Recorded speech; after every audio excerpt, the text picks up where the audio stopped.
أعوذ بالله من الشيطان الرجيم. بسم الله الرحمن الرحيم.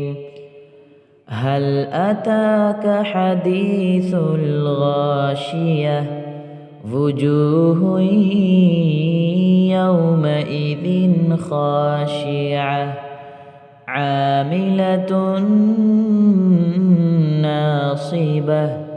تصلى نارا حامية تسقى من عين آنية ليس لهم طعام إلا من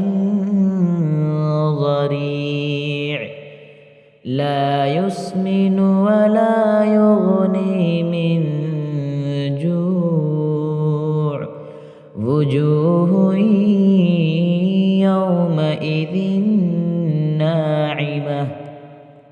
لسعيها راضية في جنة عالية لا تسمع فيها لاغية فيها عين جارية فيها سرر مرفوعة وأكواب موضوعة ونمارق مصفوفة وزرابي مبثوثة أفلا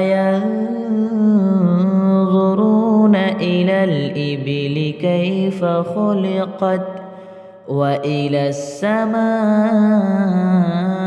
كيف رفعت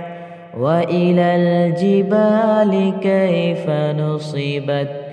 وإلى الأرض كيف سطحت فذكر إنما أنت مذكر لست عليهم بمسيطر إلا من تولى وكفر فيعذبه الله العذاب الأكبر إن إلينا إيابهم ثم